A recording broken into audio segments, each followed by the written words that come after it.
نہیں مانگنے آئے تھے، ہم یہاں کسی سے کوئی چیز نہیں مانگنے آئے تھے ہم یہاں کہنے آئے تھے کہ ہم ایک مضبوط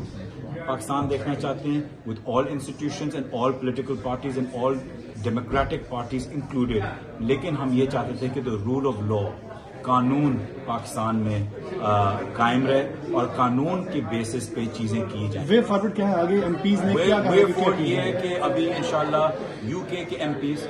پہلی چیز U K MPs U S congressmen کے ساتھ خود ان ٹچ ہوں گے اور ایک جوائنٹ ایفرٹ کی جائے گی امریکن کانگریس مین کے ساتھ اور یو کے ایم پیز کے ساتھ اور cross of the board MPs, Conservatives کے بھی، لیبر کے بھی، انڈیپینڈنٹس بھی، لب ڈیمز بھی. تو یہ ایک بہت بڑی ایفرٹ کی جائے گی. دوسری چیز اپنے پارلیمنٹ میں اٹھائیں گے کہ ابھی نیولی الیکٹڈ گورنمنٹ کو پریشر ڈالنا چاہیے پاکستان کے اوپر کہ پاکستان گورنمنٹ جو یو این کی ریکمنڈیشنز ہیں ان پہ لائے عمل کریں،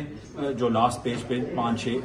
دی گئی ہیں، اور اس سے سب سے پہلے یہ چیز ہے کہ عمران خان کو رہا کیا جائے، اس پہ پریشر ڈالا جائے گا. اور تیسری چیز جیسے ہم نے بولا تھا کہ آکسفورڈ یونیورسٹی کا الیکشن ہم سوچیں کہ خان صاحب بھی کنٹیسٹ، کیونکہ شاید وہاں فارم 45